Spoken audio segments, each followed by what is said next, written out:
want to see something fun, my lovely colleague Pam is going to show you this year's spring gift.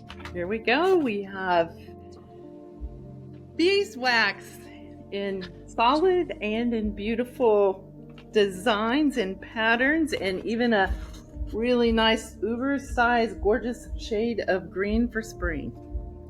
So those are, as Pam said, they're beeswax covers. So every year we send out a spring gift, and that is our, instead of kind of sending out holiday gifts over the December Christmas period, we send out a spring gift for spring, because that's what you do when your name is Spring Insight. So we thought it would be interesting this year because the decision to get it was a little bit different. I thought it'd be interesting to actually talk about how we figured out that item and how we found the makers of them. So super excited to join you today. My name is Erica Dickstein with Spring Insight. Appearing on one of our videos for the very first time is my colleague Pam Holtz, who is our marketing project manager. Pam, welcome. Well, thank you. I'm so excited to be a part of this project with you, along with being a part of the team. So much fun. Awesome. So let's start talking about the spring gift. As I mentioned, what is the spring gift and why do we send it? I think I kind of covered that already, but we have every spring we send out a gift to thank our clients for being a part of what makes us, who we are. You can't be who you are without your client. So as thanks, we send out our spring gift, Spring Insights. There you go. And we try and keep it spring themed, or, somewhere in that. We've done a number of things that have sort of been on that ecological theme. So that is what the spring gift is. It's such a cool idea to tie your gift into your name as a brand. I was so impressed with that decision as a gift for our clients. But I'm curious, how did you know beeswax was a thing? So this is such a 2025 story. We've been giving spring gifts now for about a decade. And so we've done a lot of different things. Umbrellas, water bottles. We even did a picnic basket one year. We've done a lot of things. So, I'm not saying the idea well is dry, but it's pretty tapped. So I actually this year went to ChatGPT and said, gave it the criteria. This is our budget. This is how many people we're sending. I'm looking for something, that is somewhat easy to pack. I'm looking for something that can be customizable. As you saw with the piece that we have, we want something that can have our logo on it. Give us ideas. And wouldn't you know it, this is the first year we've done that, and wouldn't you know it, it gave me a list, I think, of eight to 10 products, all of which fit it perfectly. One or two that we'd sent already because I didn't give it the full list, and it was fantastic. Wow. I mean, it's so cool how you can use AI to find things you never knew existed, right? Like, it's like opening up the world for search. And it's funny that you say that, because beeswax covers are something that when I mention it to people with whom I work who have traveled internationally or who are from other parts of the world, they're like, yeah, beeswax covers, of course, whatever. But for America here in the United States, it's not quite as common. So it is actually an international product. And that was one of the things that I found when I started to dig deeper to figure out, okay, well, where can I buy them? They were mostly actually European brands that were for sale. It took me a little while to find where we eventually purchased them, which, by the way, still not an American company. It was a Canadian company. So we got a little bit closer to our US base, but we still hadn't quite, but I was not able to find actually somebody who sold them at a wholesale. I found some individuals who had them at a retail, but not at a wholesale. Okay. Oh, that's so cool. And then, I would love to hear your journey about how you went from finding beeswax on AI to actually landing on the product? So that's where the story even gets more interesting because so what I did was, well, when I figured, when I landed on it, and as soon as it, for those of us who use AI, we know like you put in the prompt and then like it starts typing and you're just sitting there watching it like, and Mhm. this was one, as soon as it came up, I was like, well, there's this here. So I was just very convinced about it as soon as I saw that one.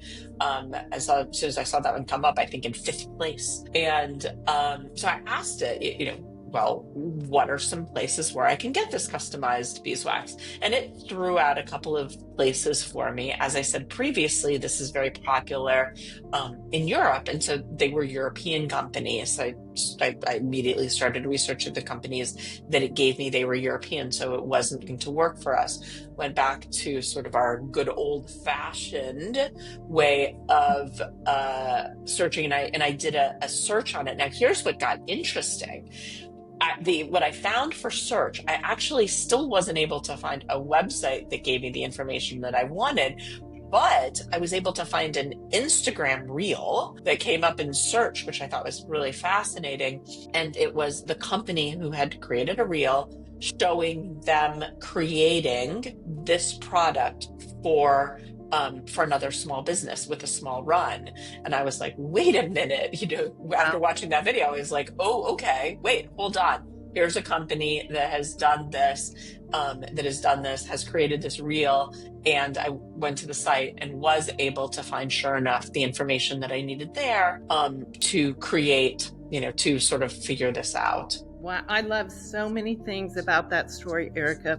We talk in some of our meetings how SEO doesn't mean search engine optimization. It now means search everywhere optimization, and your Hmm. as a user could not show that more clearly, right? Like, so when you found the reel, what happened next? Yeah, so when I found the reel, that was when I went to the website. They, as I recall, I don't know that they actually had a URL in, that I was able to click to, but they gave the name.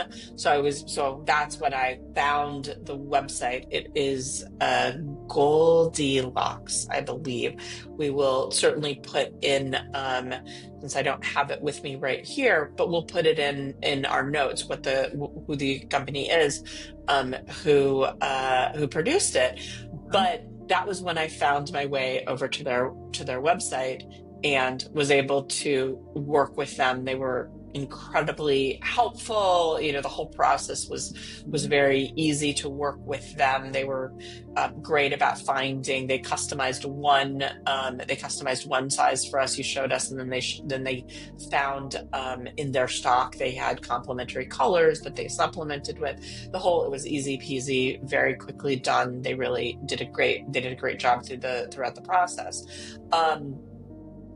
But yeah, it was such what struck me was exactly what struck you, was how little the entire process to find this resembles, let's say, how I would have found the first thing that we ever did was water bottles, right? Huh? And in that case, I went to sort of a known, I want to say it was like 4imprint. It's one of the big guys. I just looked at their catalog. I picked something, I ordered it, and it was just such a different process this time because there were so many pieces of sort of new technology that led me down this path.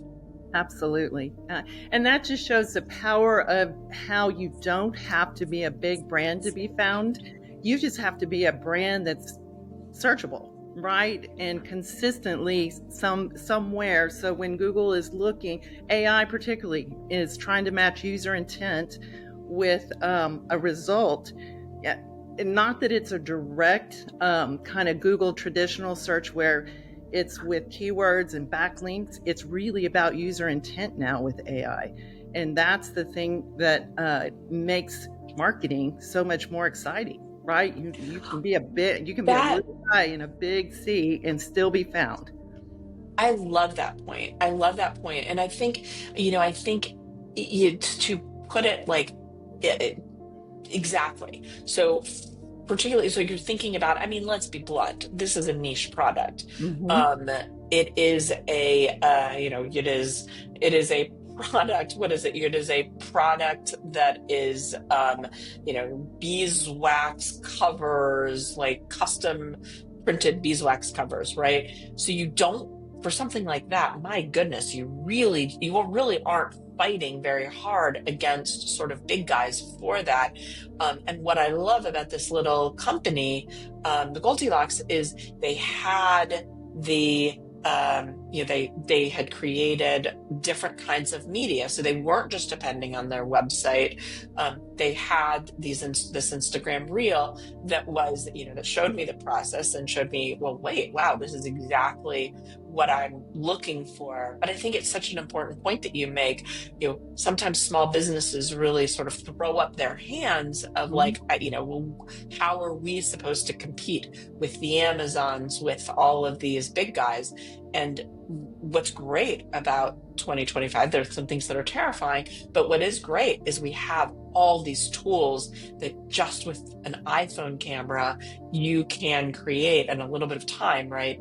That's what we're Absolutely. doing right now by creating content based on this. No, I love your story so much, Erica, because I think at the end of the day, marketing can be scary because it can feel like a black hole.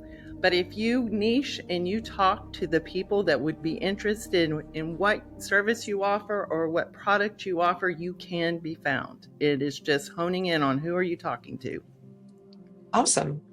So I think you mentioned one of I think the interesting lessons that I learned along this process, and I really want you, because I know you're very knowledgeable about this, to talk about the other I think big lesson learned, which is about generative AI and sort of the emerging place for organizations in being a part, not just as I was in this situation where I was the person entering the prompt, right? But also the other side of like the marketing to that generative AI piece. Right? No, and that's what's great about AI is it's no longer about matching keywords anymore. Because SEO used to be you had to have the exact keyword in there for somebody to find you. AI is way stronger than that. It now understands contextual searches, and you may not even use one of the keywords, but as long as your content is rich and it is content that is meant to be found by somebody specifically looking for you, you can win at this AI game. And the new AI prime area is now to show up in an AI overview, right? And if you answer questions in a way that a user who has a problem is genuinely going, I need an answer to my problem, and you show up in an AI overview, chances of getting your website clicked are greatly enhanced. So really looking at content and where you're putting your content and making sure it's talking to the right people, AI will realize it. It's no longer about more is more. It is really about content that is specific and well thought out. Awesome. Pam, thank you so much. That was amazing. And everybody who's listening, thank you so much for being here and watching our video. And if you have FOMO and wish to yourself, well, how do I get one of these beeswax covers? Come sign up for a sign up for a consultation, and we'd love to chat with you about whatever project you have, and we will absolutely send you one of our gorgeous beeswax covers and provide you amazing advice such as you've received here today. In the meantime, if you're not ready to become a client, but you want to hear more from us, do like this video so other people can find it. And also, I hope you'll also subscribe so that you see our videos when they first come out. Thank you. Thank you. So much fun.